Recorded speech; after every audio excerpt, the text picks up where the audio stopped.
Okay, so here we are in the second session of our Android study jams, which is Advanced Kotlin.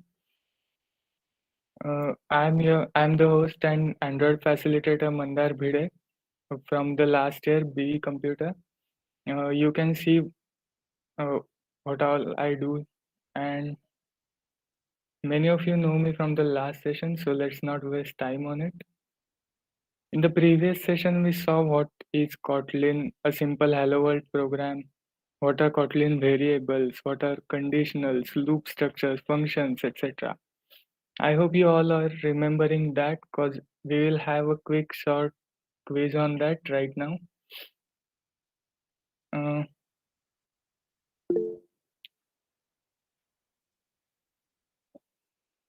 the link has been posted in the chat, or for the code, you can join the Slido poll over there and answer the question.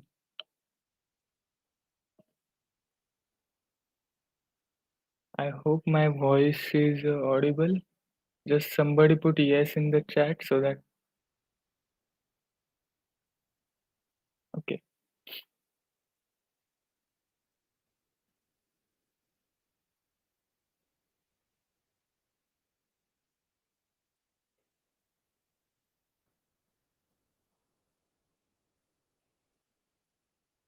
Everyone go to the link in the chat and cast your vote so that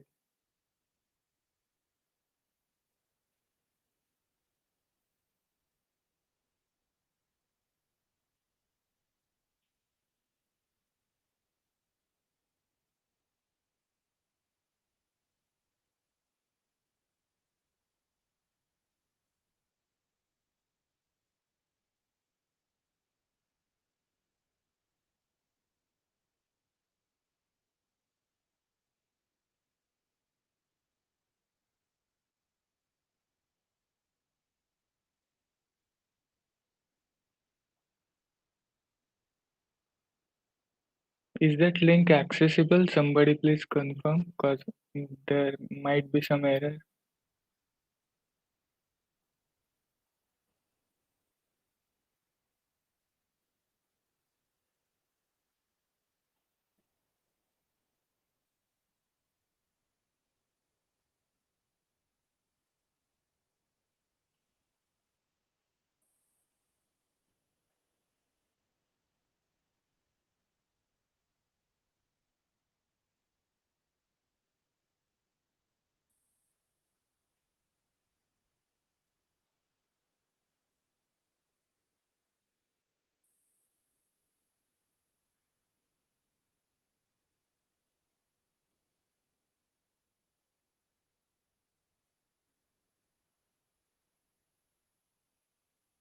Okay, so let's see the result. Okay, many of you got it right, about 68% people. So we have to remember that those initiated with var can be reassigned, VAR, and those with val cannot be reassigned. Okay, moving on to next quiz. Uh, please vote on this too.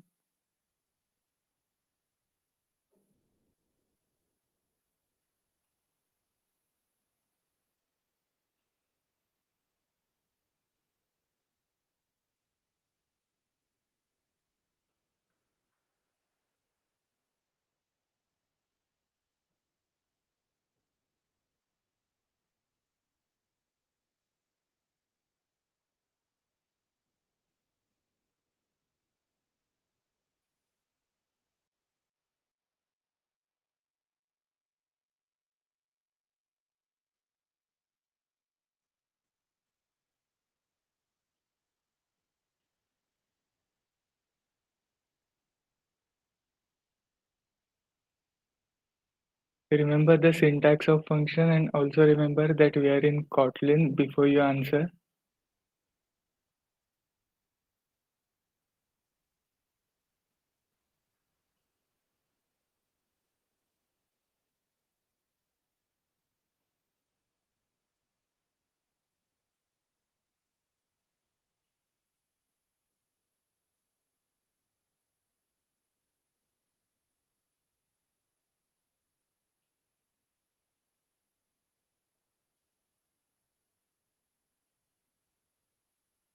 Mm, okay, let's go to the let's check answer quickly. Okay, yes, so many of you got it right. Those who selected the second answer, that's actually C++ or Java syntax for function declaration. It is not Kotlin one. Third one doesn't make sense at all. It is not in any language. Okay, so in today's session, we will be seeing classes, their inheritance, and all other stuff regarding classes. So let's start with what are classes. Just put in the chat if you are aware about what classes are, or just put no if you are not, so that I'll understand how many of you understand what class is already.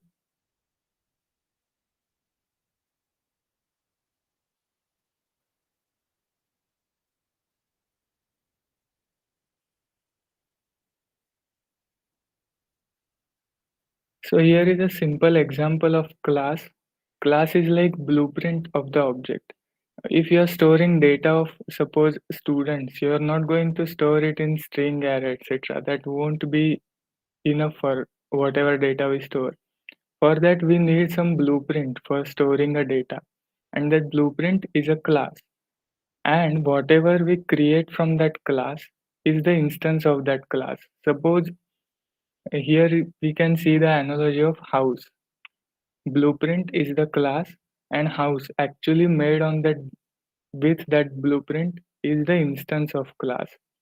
So that is the difference between class and its instance.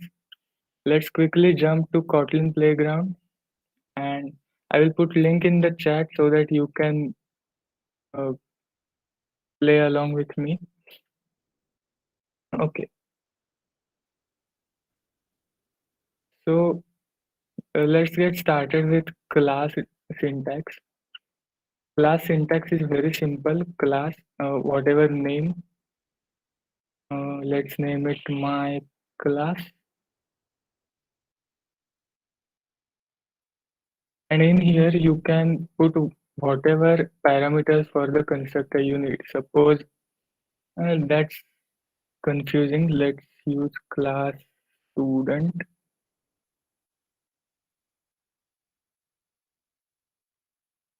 What can student have? He can have a name, a string, a roll number. Let's make it int for so that it doesn't contain any number. Here we have scope to define var or val. If we define it as val, the value can never be changed throughout the instance of that class. I cannot reassign the roll number, but I can reassign the name in this case. Now let's keep it var for time being. And now let's define some function of that class. Say print self.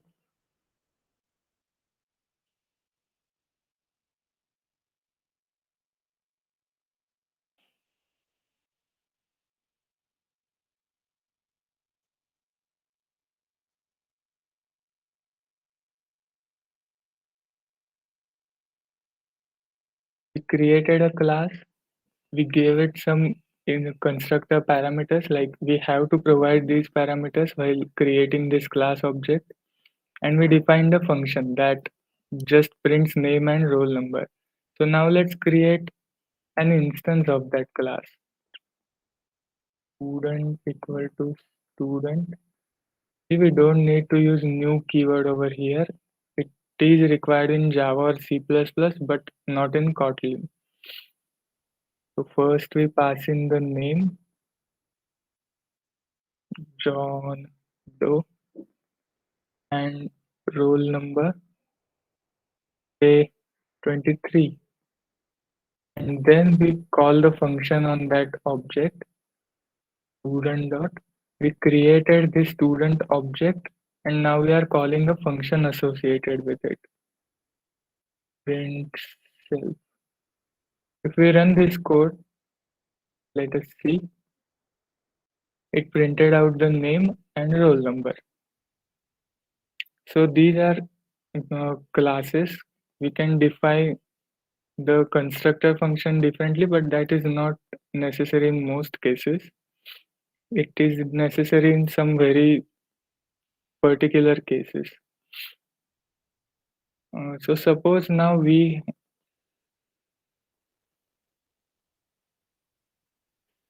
suppose we have this name parameter. We have to get that parameter and set that parameter, and we have declared it private.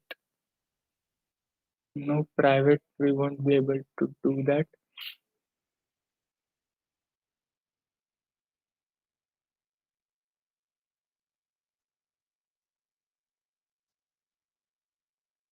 Let's take example of simple Java class where if we want to get name, we need to do string. Remember, this is not Kotlin syntax. I'm just showing an example of Java. Do not confuse it with Kotlin code. This is Java code what I'm typing. Get name and we return name. Seems simple in this case, but suppose you have about 6, 7, or even 20 properties on this class. So you have to provide 20 getters and 20 setters, right? That will be tedious task. So here comes the superiority of Kotlin. I said in last session that Kotlin team wanted it to be fun, so they named their functions fun. It is really fun. Here is a special case of class, which is data class. When we define a class with data keyword, it automatically defines getters, setters, and toString methods for this class. So print self is not the method, but now we can get even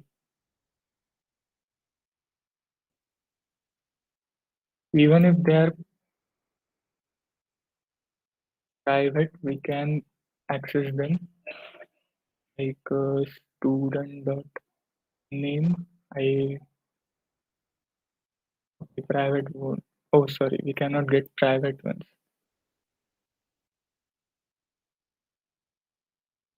So this is how the data class works. Even if we want to change that name, we can do that. Student dot name equal to mm, Harry Potter, Hogwarts Express, and then we print the name again.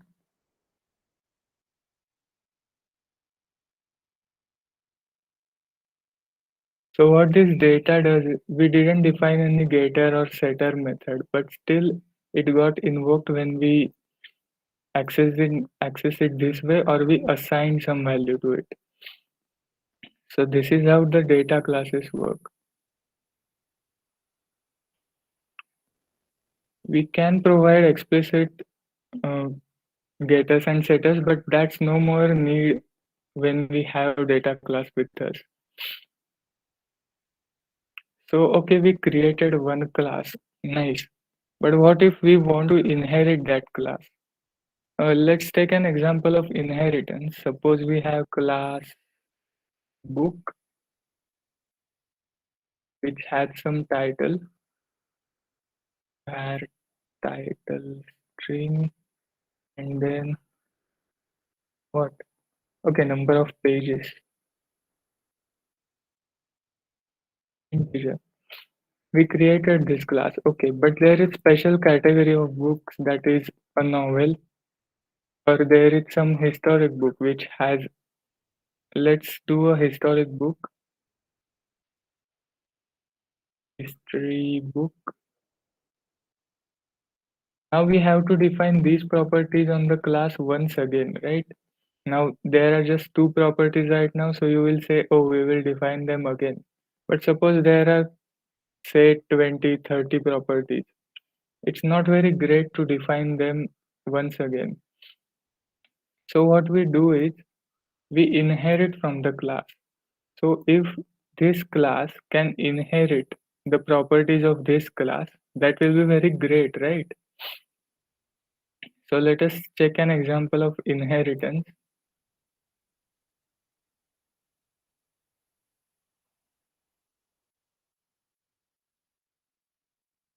Here is some code on inheritance that I created. If there is a book, it will have some name, it will have some number of pages, and we can print its name in print name. Now there is this class novel, which let's actually make it little readable.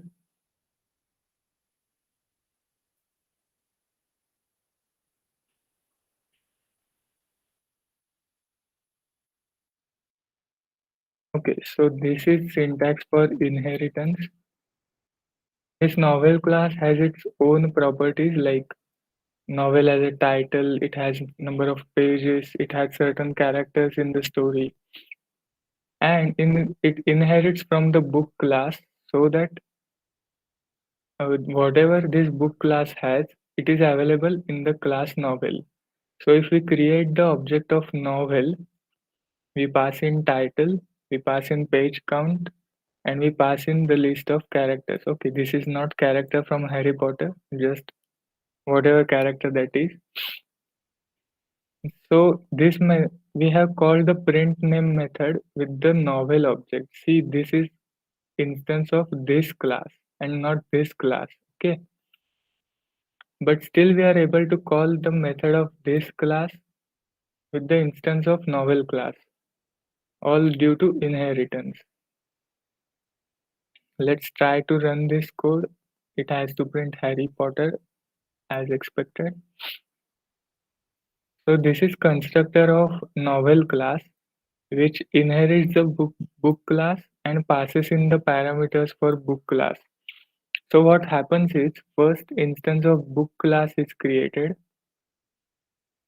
and then the instance of novel class is generated based on whatever values we have.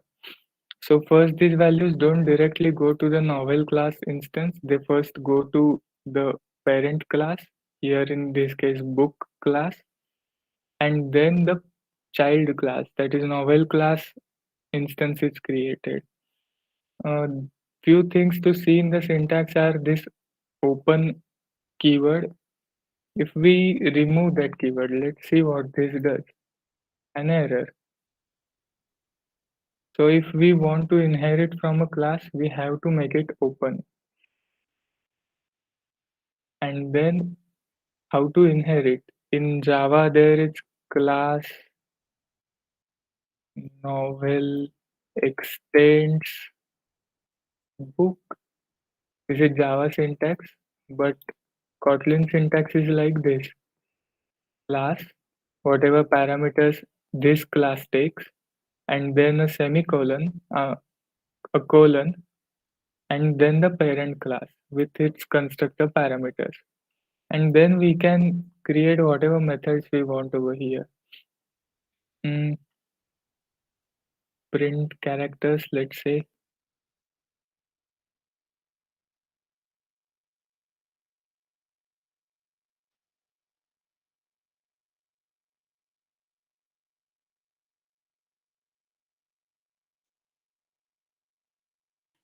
Characters, okay.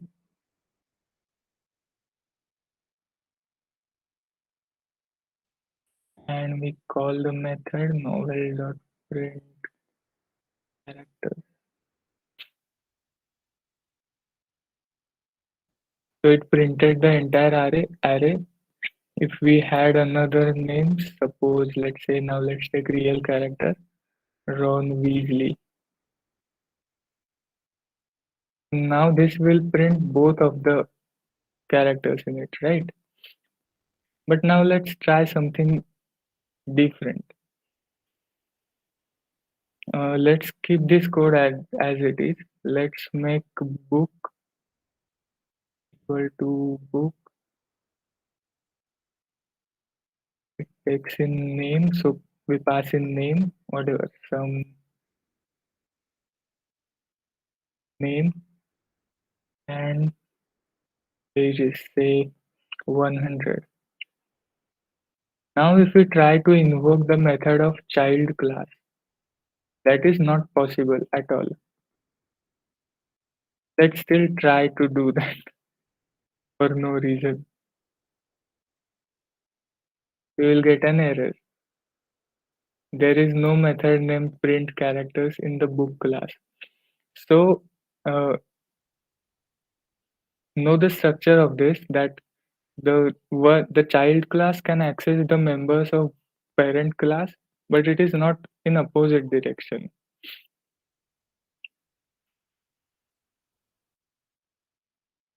Uh, okay, so now let's jump to another type of classes, that is abstract class. Let's name this one abstract. This code will also work as the same.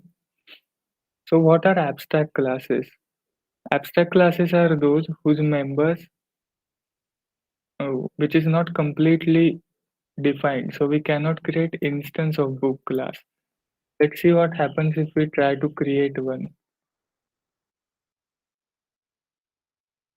Name equal to some name and page is equal to 100. Let's see what that does.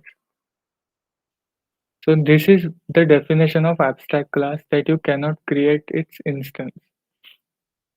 Same is the case of members. If they are declared abstract, we have to provide their definition in the child class. Let's try to run this code also. Okay,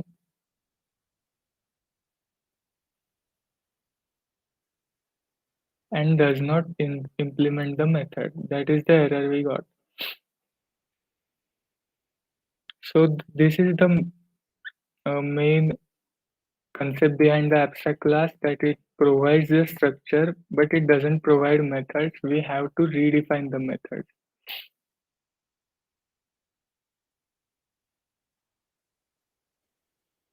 Then we talked about data classes.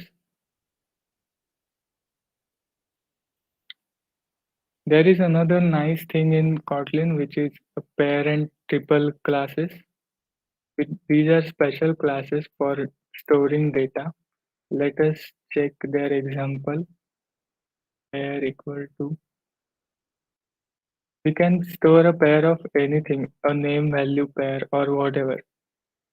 We can even one and some name, John Doe. And these values are accessible as println pair dot first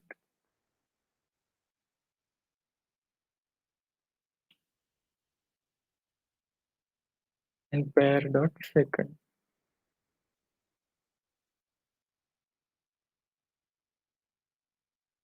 So basically this is what pair class does. It provides us a structure for storing a pair of objects, which are, I mean, a mapping kind of. Similarly, there is triple class, which obviously, as its name suggests, it saves three values. Let's say some other boolean. And similarly, it is accessible as the third element.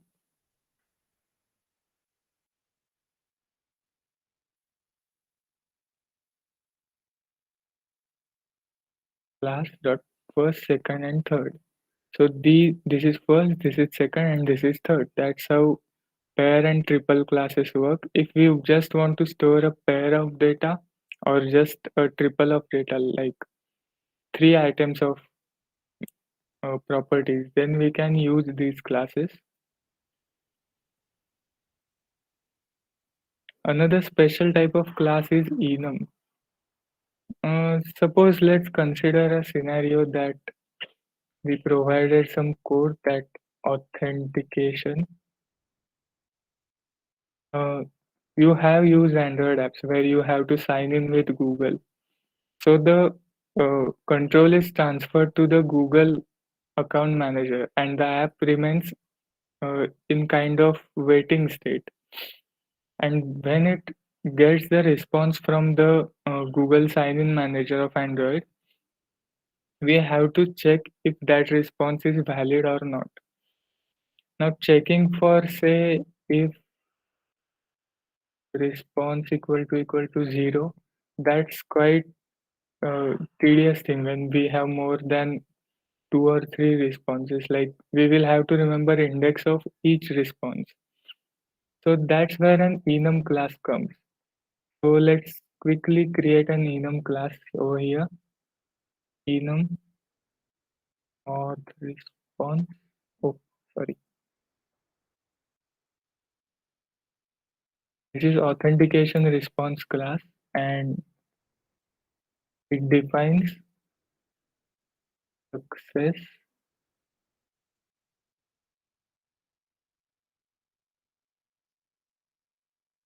failed, mm, and some other state, let's say waiting.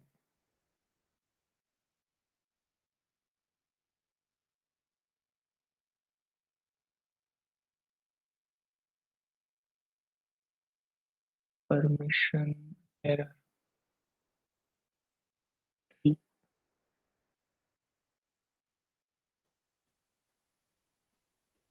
So now we can check if let's create some object val.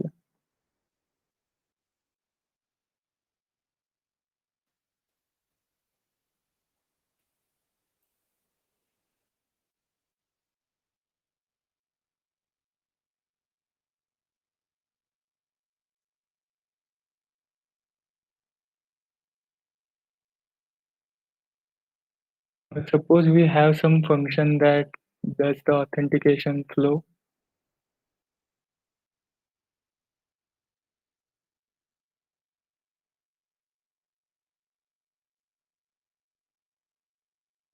And in return, it returns some auth response code that is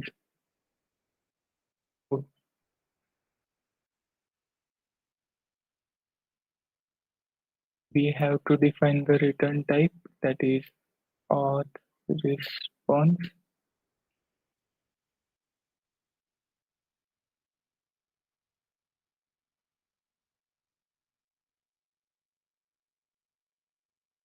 And now we can print if it is equal to the other or not, as like a auth response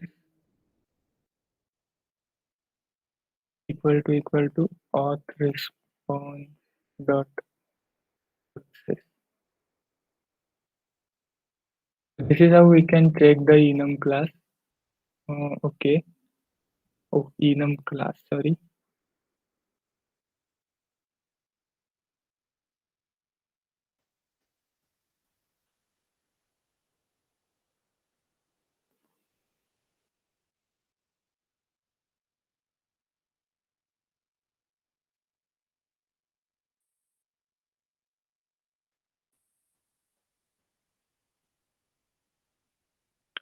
Okay, as you can see, we have to pass in a parameter that we passed in here. If we don't want any parameter, it's okay, we can drop that. But in this case, we have created some kind of logic behind it. So let's keep it as it is. So what this flow did is it authenticated the user and returned the auth response object so that we can check that object with whatever the response we received. Similarly, we can let's print something else. Failed. If we run this code, it will print false for the second case because auth response is not failed, it is success. So that's how the enum classes work. I hope you guys are following along with me.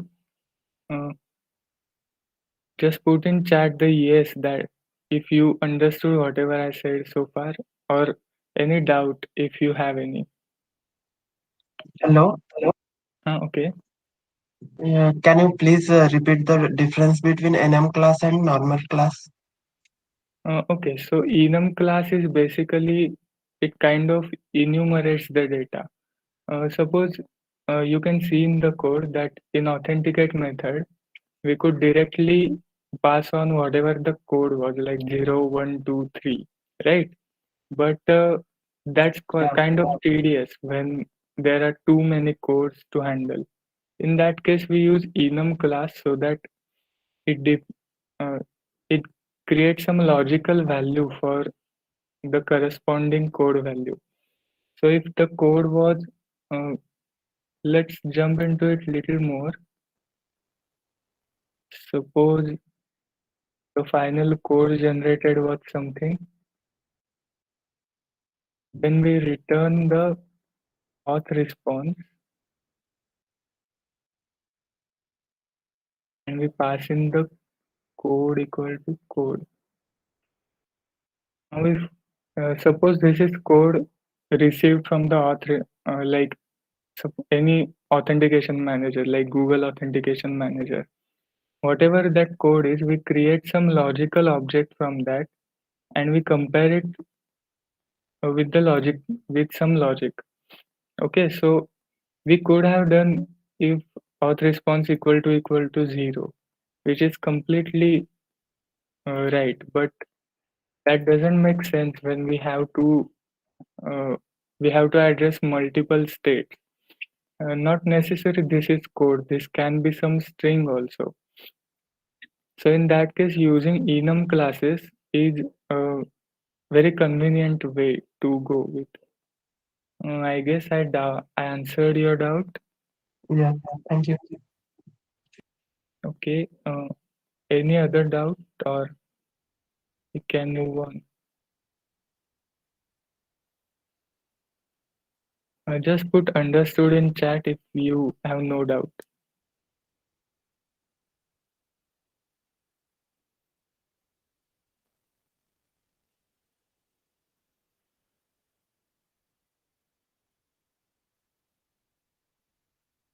Okay. Let's move on to another interesting part of Kotlin. Suppose, as I just said, that app is in waiting state while the authentication manager which Google provides is yet to. Suppose you have used Google authentication, right? It shows all your Google accounts in your phone, and you have to select one, then whatever, authenticate it to use in that app. While you are doing all this, the app is in kind of waiting state. But suppose that waiting state is on main thread. Main thread, that is which also handles the UI of application. If it is on main thread, that is UI thread, then what happens is the UI goes freeze, like you cannot do anything on UI, and it actually breaks the app. So what to do in this case? So the solution is to create another thread. A thread is kind of, let's say, another process independent from application process, so that whatever happens in that process remains to that process. It doesn't come to UI thread and doesn't freeze the UI thread. So to achieve that, Kotlin offers the core routines. Let us check out a simple code for that.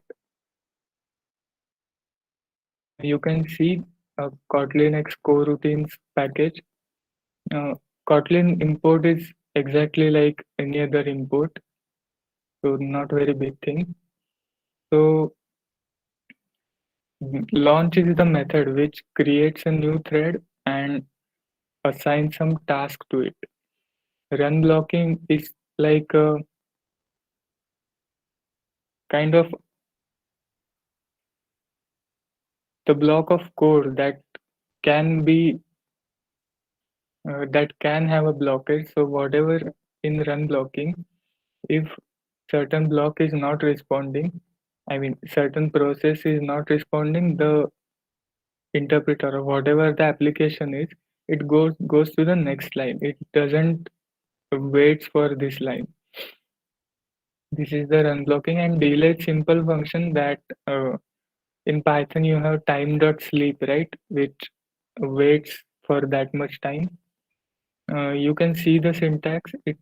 L means a long number, and this is number of milliseconds. Let's make it say 4 milliseconds. So ideal order would be, if this wasn't the case, ideal order would be that first we wait 4 seconds, then the world is printed, then hello is printed. But now we have created a run blocking, so Let's see what it does.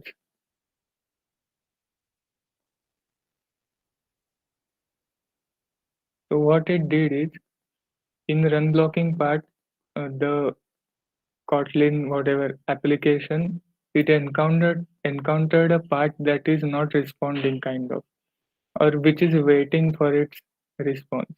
So it went to the next part, printed hello.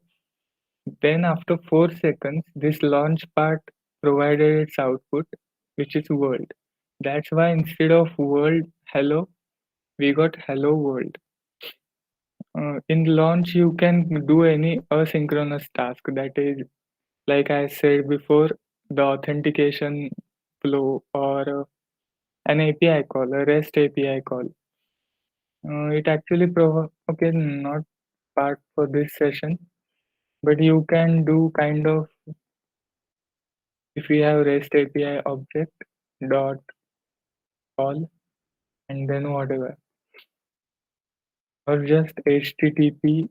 If you have any HTTP module, HTTP dot get, because these are asynchronous methods. I mean, the application has to wait until the response is received from the server. In that case, we use run blocking, and this part over here is called coroutine. Uh, okay, so I will repeat again whatever we learned about coroutine so far. Run blocking creates a block which uh, which continues its execution even if any part of it is in waiting state. If this part is in waiting state, so it will go to next line of code and execute it, whatever it is. And the launch method, it creates a new process, completely different process from the one created by main, and runs its part. And that is how we get hello world and not world hello. I hope that is clear. You can ask doubts. This part is kind of difficult to understand.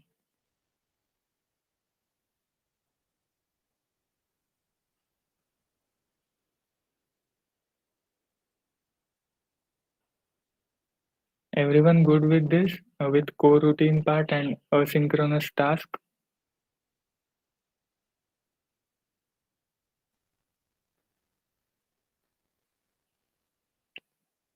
Just put yes in the chat if you understood it, or uh, whatever doubt you have.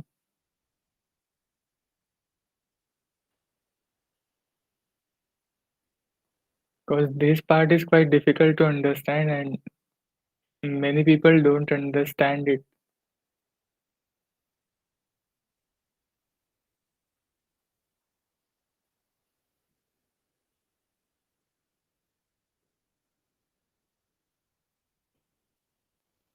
Okay, asynchronous means, suppose there is a synchronous. Let's see what synchronous task is.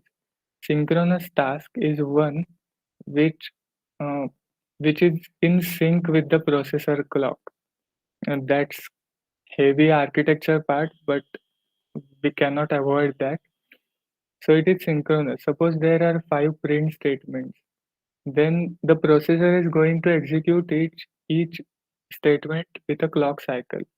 So it is synchronous task. Processor knows when is the time for each line.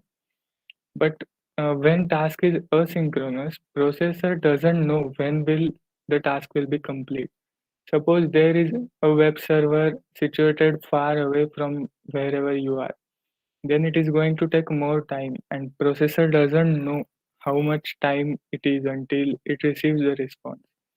So that is asynchronous task that is out of sync from current processor. I hope I answered that doubt.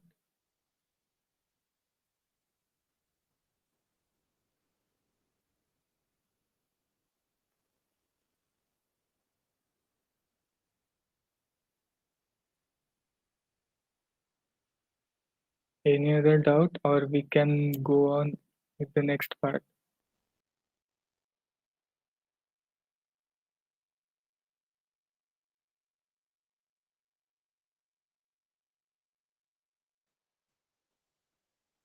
Okay, so whatever we learned so far, we checked out the print statements, then we checked variables, then we went through if, I mean, conditionals, then loop structures, then functions, and now classes, coroutines.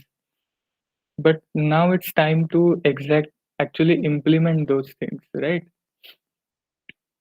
So now we will move on to Android Studio first. We will see how it exactly works, and then just a moment, I'll switch the presentation window.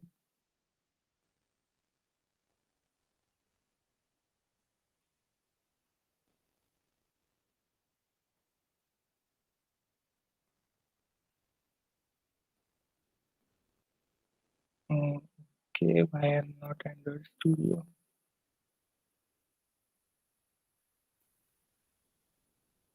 Okay, let's share entire screen.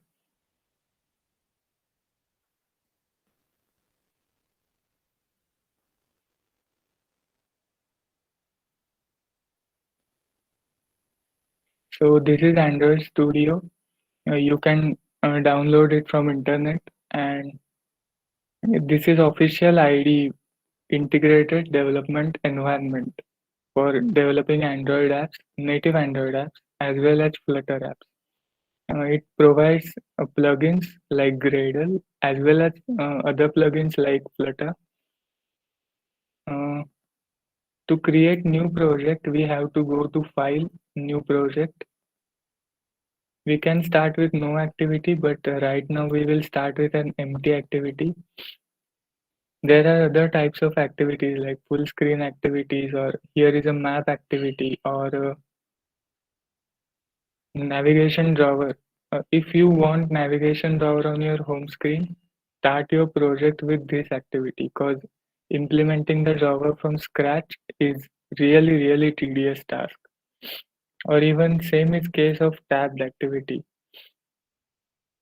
You can create native C++, but that's not much used. People use Kotlin or Java even. Uh, okay, so we will go with empty activity. Here you can name your whatever first Android application. You can select language Java or Kotlin. Package name is just it appears on Google Play Store. Save location is whatever you want, wherever you want to save. This is the interesting part, the minimum SDK. So SDK is a software development kit. So whatever you can see the Android operating system version names over there. So whatever the SDK version is, it defines the how many devices you will support. If maximum of devices are running Android 7 or plus, then we will use 7 and plus. Now this depends on your project, like what is your target audience? Is your target audience mostly updated with their devices or a general audience which may or may not have updated? So in this case, we will use 7 point. There are other previous ones also like Jelly Bean, which nobody uses now. Here it shows it can support 100% of devices. Jelly Bean is too old. Better we use something that about 85 to 90%, let's say, devices. We will not create the project because it will once again uh, do the Gradle build state, which takes times. Right now, I am using multiple like Chrome instances and Studio, so I won't be building that again. I already have created a project with same first Android app. The projects, no, this is Android manifest.xml. This is the entry point of an Android application. It defines the application and all its activities. Suppose now I add an activity.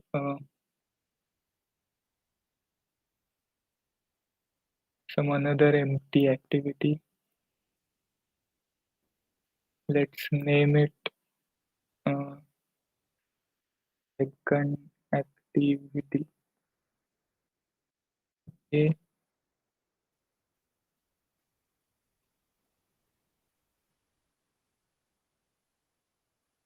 See, the Gradle build immediately started for that new thing. It You can see that there are all the activities. We just created this second activity, and this was our main activity.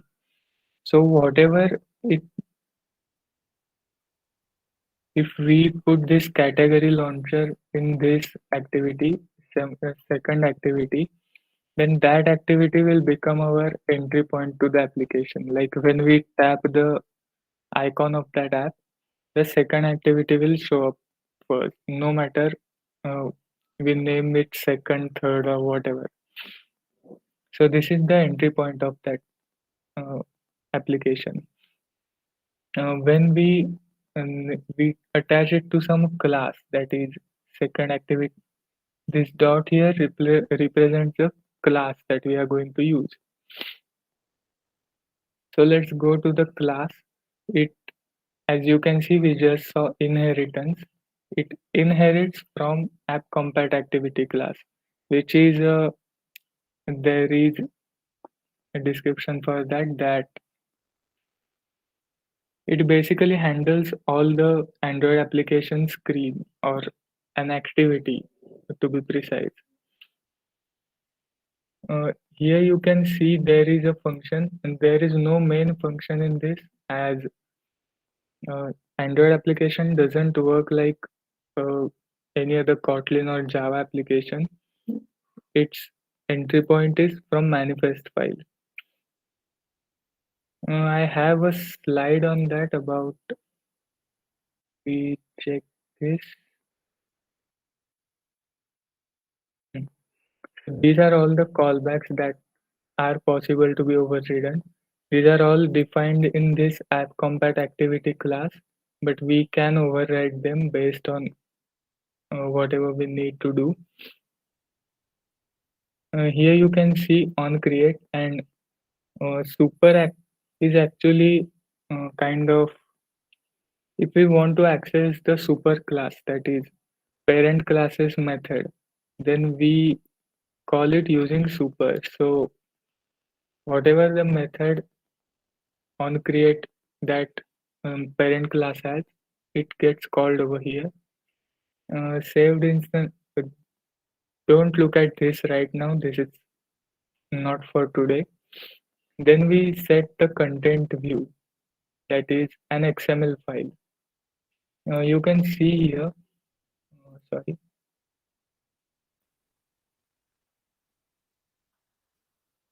you can see all these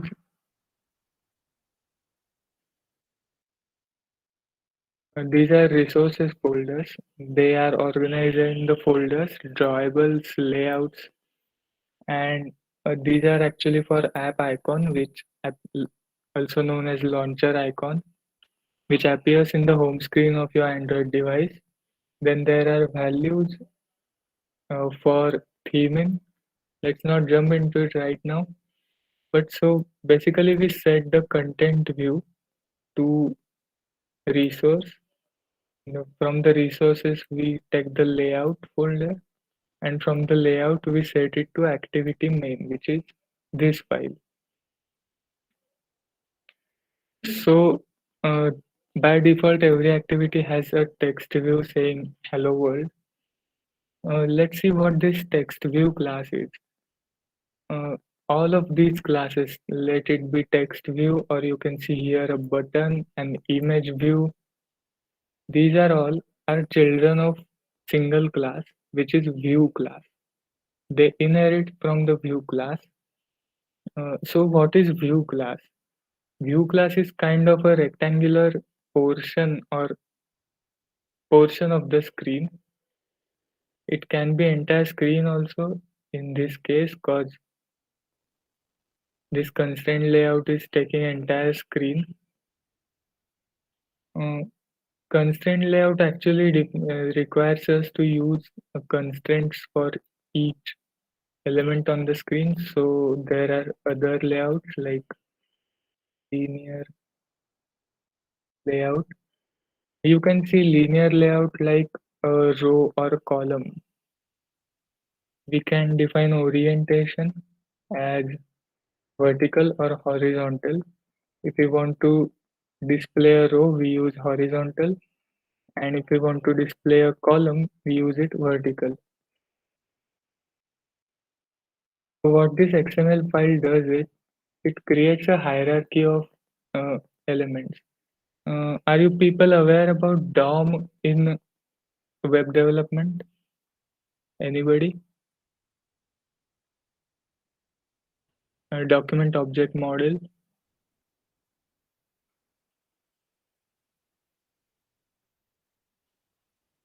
Okay, so let's start from scratch. So what this does is it creates a linear layout in a tree as a node and creates a text view as child of that linear layout. Suppose we create another linear layout over here, whatever match parent, and then create, let's just copy paste the text view.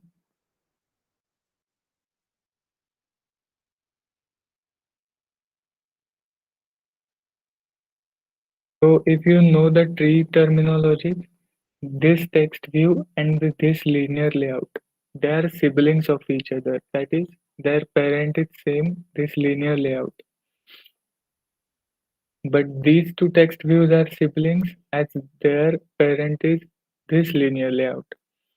So that is how the Android whatever application is, it builds the hierarchy of all the views on the screen. This is going to be a very big thing. I mean, when you create a real world application, so don't go into this tree or etc. things. Uh, just for your information or while debugging, you need to know how exactly it renders the UI. So you can see on the screen on create, there is on start, there is on resume. So basically first on start, uh, let's see the flow of entire activity, right? Whenever we create an activity, I mean, we launch an activity, the on create gets called, then on start gets called.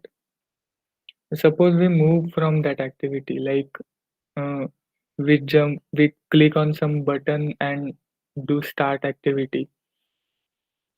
Then it calls on a pause, like that activity has been paused. Oh, sorry, it calls on destroy over there. Suppose we press home button and move to home screen and do whatever in other apps. Then on pause is called. When we come back to the same activity in the same application, the on resume callback is called. And once again, it creates all these parts. Uh, and when we actually go to some other activity or kill the app, the on destroy method is called.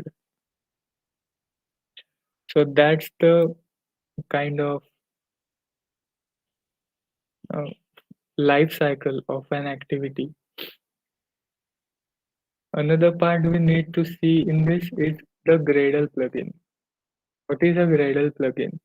It is the plugin designed by Google and it kind of automates many of our tasks. As you can see over here, compiling the sources, that is compiling. And right now we have just two activities with simple code, but a real application will have hundreds of lines in this. So the before we create an APK file, we have to compile all these in a bytecode that a JVM platform can understand. That is, we can run this app, and our mobile knows what it has to do when we tap on that icon. So this is what the compiling the resources or sources means then it runs certain tests on the code as well as the resources that we generate. Suppose the resources folder we have an image in drawable which is broken or which cannot be accessed. If we ship it directly to the end application, that will be disaster.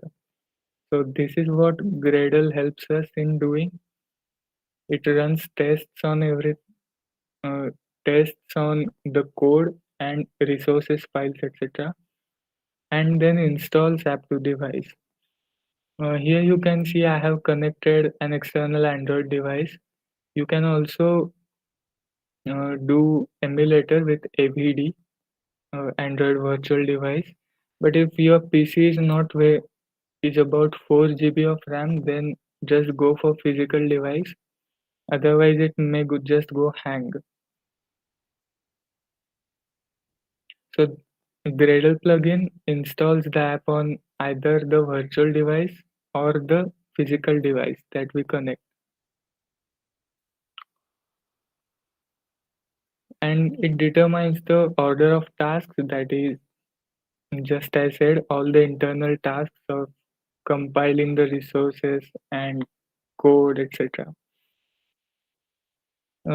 Dependency is a special part. Let's go to it. Here it is a project level build.gradle. It uh, certain repositories required for running an app, that is Google and Maven, and there are certain dependencies like Kotlin Gradle plugin and build.gradle. So this is project level build.gradle file which defines the scope of project and all its dependencies. Then there is an app level build.gradle in the app folder. Uh, Here you can add the plugins required, like there are plugins for live data and all. Then there is a configuration for application. Min SDK is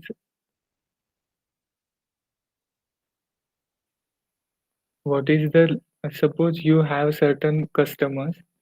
Min SDK is the one where their Android device level should stand. Like we saw API level, Nougat or whatever, Nougat, Oreo. So at least Android API level 24 has to be on the device, otherwise the app will not run. Target SDK is the one for which we, uh, our actual target SDK, like in this case, we have, I guess, done 7 or 8. And compile SDK is the one for uh, at which we have compiled it. Like currently mine one is at 31, so you can see compile SDK as 31. Then version name can be changed for app. Suppose now you ship the app and you are now giving an update. So you have to make the version as 1.1 or 1.0.1, whatever. Then there are build types. This one is for release. Hmm, I don't think we need to jump into what these things. Minify actually compresses the resources or actually deletes the resources if they are not needed. Then there are compile options, Kotlin options, and the app's dependencies. Suppose we want to use a material UI in this, then we will add that dependency over here. Like you can see that on a material design site. So that is what the Gradle is.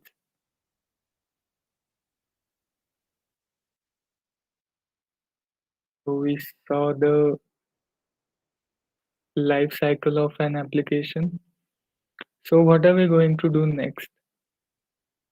We are arranging a kind of hackathon where you guys will be developing apps. Uh, the app has to be open sourced Just a second. Okay, so you will create a real world application that you think solves a real world problem. It has to be in Kotlin, and you cannot use the Jet. If anyone has heard about it, you cannot use Jetpack Compose library specifically. You are allowed to use Jetpack navigation libraries and other, but not Compose library. Then you will submit the app as a GitHub repository. It has to be open source, that is, anyone could be able to access it. We will be circulating details on this soon on the group itself. So, what you will get if you submit an app? The first top winners will get chance to uh, like that app will be in Android Study Jam. A campus has to submit an app to the Google. So what we are planning is the top app out of you guys will be our college's entry to the Google, directly to the Google, and you will get a special certificate of appreciation from our club, GDSCPVGCOET. And there is another event called Solution Challenge, uh, another Google event where you have to come up with solution of certain real world problem. So if your app clears this hackathon, your entry will be our college's solution challenge entry to the Google also. And if you need any help, the group is open for us, for you all. I will be available to help you in that. More details on this, like what are the constraints of the app, etc., will be shared in the group. I guess Rohit or anyone from event team will do that. Yep. Thanks, Mandar. Um, About the anyone has hackathon. any doubt or anything to say?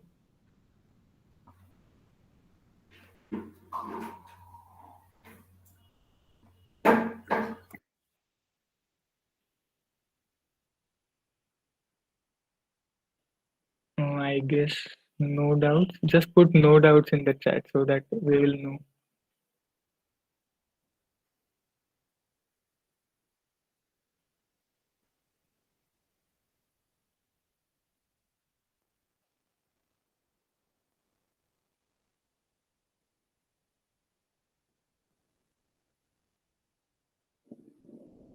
Okay.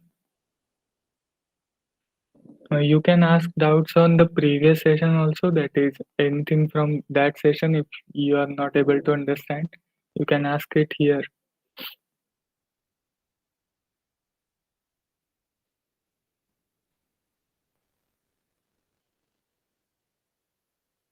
Mm. Okay, so up to Rohit now. Okay. Thank you. Yes. Thanks, Mandar. Indeed, it was a great session, and I hope you all guys learned something new today. And about the mini hackathon, we will be soon in, I guess, next 2 days. I guess, yeah. In next 2 days, we will be releasing the problem statements and detailed guidelines of how you can submit the app. And if you have any uh, if you get stuck somewhere while developing the app, uh, feel free to reach out to Mandar. He'll be happy to help you all. And yep, that's it. And yep, as I said, we'll be releasing all the details related to hackathon in next 2 days. So yeah, that's it for now. And in tomorrow's session, we will be having a Kotlin app tour. So in tomorrow's session, you will come to know how you can build the app in Kotlin from scratch. So make sure to attend it. And yeah, for that and more, see you in tomorrow. Thank you so much, guys.